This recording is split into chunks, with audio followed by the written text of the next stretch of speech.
Assalamualaikum dan salam sejahtera untuk kita semua. Jumpa lagi dengan saya Kulik-Kulik, penggemar kuaci yang dikabarkan mirip dengan Andy Lau. Tolong subscribe dan follow channel saya ini ya. Hari ini saya membuat video tentang hasil survei elektabilitas parpol menjelang pemilu yang disarikan dari berbagai sumber. Video hari ini akan menampilkan hasil dari 4 lembaga survei yang terpercaya, yaitu LSIDNJA, Kompas, Carta Politika, dan CSIS.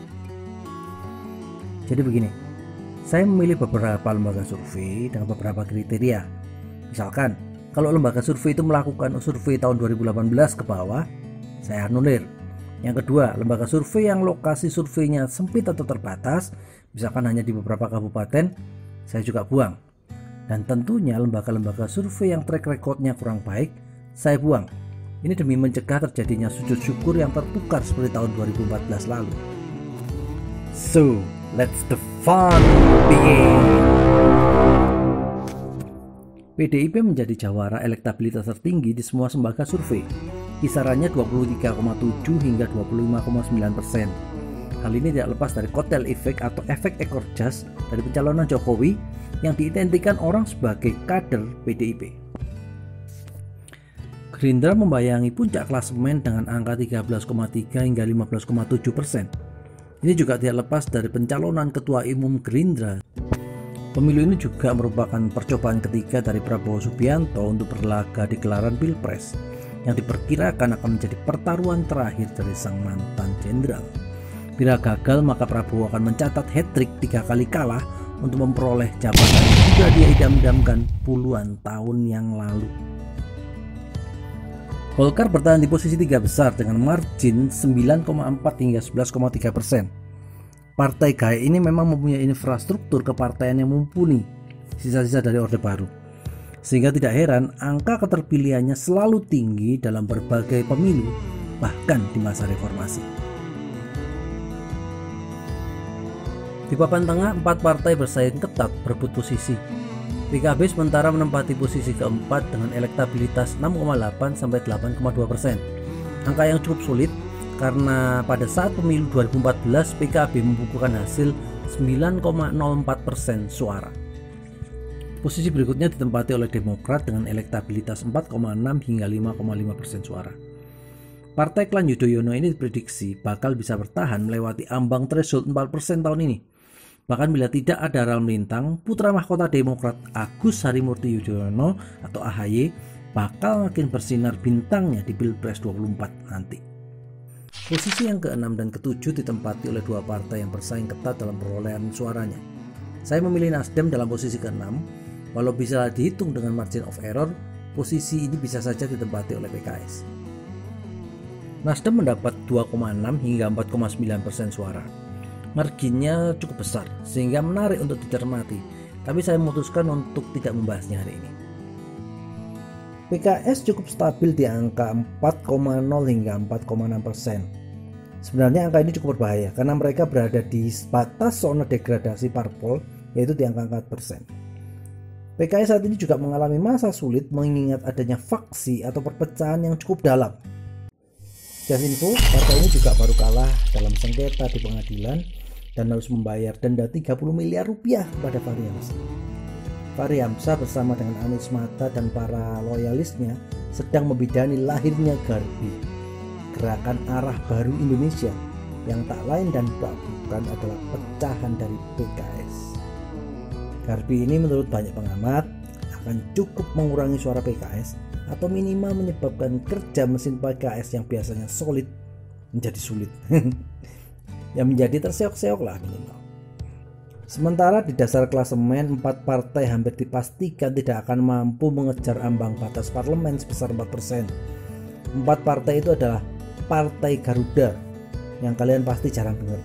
Ataupun kalaupun pernah dengar, kalian tidak akan tahu macam partai macam apa sih ini. Ada juga Partai Berkarya yang merupakan kumpulan dari keturunan penguasa Orde Baru, yaitu Soeharto Group. Ternyata jumlah uang yang tanpa batas masih sulit mengangkat nama partai ini dari dasar klasemen sementara. Partai Bulan Bintang ternyata juga sama, sulit sekali naik elektabilitasnya. Partai ini 5 tahun yang lalu sudah tidak punya wakil di DPR pusat Dan tahun ini ternyata masih juga belum bisa berbuat banyak. Begitu juga dengan PKPI yang harus sama-sama puas berbagi suara 0, sekian persen bersama 3 rekannya yang lain yang masih terkapar di hitungan hari menjelang pemilu legislatif nanti. Zona menengah ke bawah masih menyisakan 5 partai lain. Partai-partai ini walaupun angka keterpilihannya masih cukup rendah, tapi memiliki peluang untuk meraup suara bila mampu melakukan manuver indah di masa-masa injury time ini. Yang pertama adalah Perindo. Perindo sebenarnya sangat diuntungkan dengan uang yang nomor serinya mungkin tidak ada, saking banyaknya uangnya. Mereka juga diuntungkan dengan penguasaan media yang begitu luas, dengan penetrasi lagu Mars Perindo yang pasti sangat diingat oleh hampir semua kalangan penggemar televisi, termasuk kamu kan? Yang membuat sulit bagi Perindo untuk mengerek elektabilitasnya adalah tidak adanya diferensiasi menurut saya. Perindo tidak punya diferensiasi yang jelas antara dia dengan partai-partai nasionalis lainnya misalkan. Ini juga membuat Perindo harus puas dengan hasil sementara di kisaran 1,1 sampai 3,6%. Posisi berikutnya cukup mengejutkan, ditempati oleh P3. P3 itu satu-satunya partai sisa zaman Orde Baru yang harus terjengkang di posisi bottom up. Berbagai masalah internal, ada dualisme kepemimpinan, sulit membuat P3 beranjak naik. Celakanya, survei yang saya sebutkan tadi, ada 4 lembaga survei, semuanya dilakukan sebelum Romi tertangkap. Romi tertangkap dalam OTT KPK dalam masalah jual beli jabatan. Nah, kalau andai kata misalkan anggap saja lah survei itu dilakukan pasca Romi tertangkap, maka saya tidak tahu kira-kira gimana ya posisi elektabilitasnya, mungkin akan terjongkar lagi. Partai Amanat Nasional menempati posisi selanjutnya. Walau bila menurut margin of error dua partai ini P3 dan PAN bisa bertukar posisi. PAN ini menarik karena dia adalah diehard paslon 2, juga harus menerima kenyataan pahit bahwa dengan tidak ada keuntungan koktail efek apapun dari Pilpres ini, angka 1,5 hingga 3,2% menjadikan cerminan usaha keras yang luar biasa yang harus diupayakan oleh partai ini bila berniat melenggang terus ke Senayan. Posisi berikutnya ada Partai Hanura. Partai Hanura rupanya diramalkan akan sulit mencapai atau mendapat kursi di DPR pusat. Tidak adanya tokoh idola yang dapat dijual inovasi yang garing menjadikan Hanura akan sulit bersaing dengan partai-partai baru yang beringas menaikkan pamornya. Hasilnya kita lihat aja, 0,5 hingga 0,9%. Dan itu menurut saya adalah prediksi yang tepat perolehan suara untuk partai ini.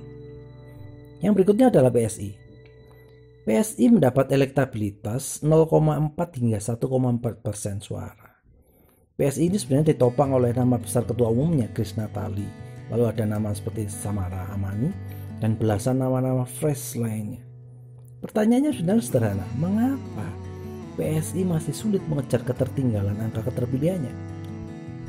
Yang pertama menurut saya, isu minoritas yang dimainkan PSI memang ceruknya cukup kecil, sehingga walaupun PSI bisa diterima oleh sebagian minoritas, angkanya belum cukup signifikan.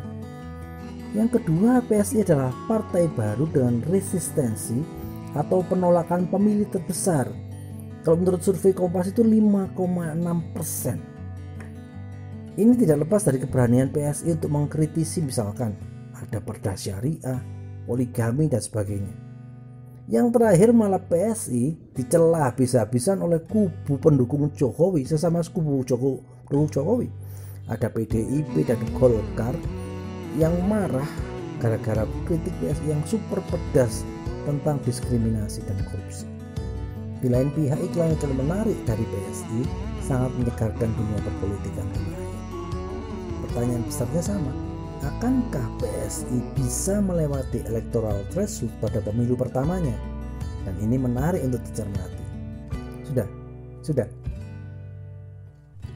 Terima kasih sudah melihat video YouTube saya ini, dan bila ingin melihat karya-karya saya yang lain dan berikutnya, tolong subscribe channel saya ini.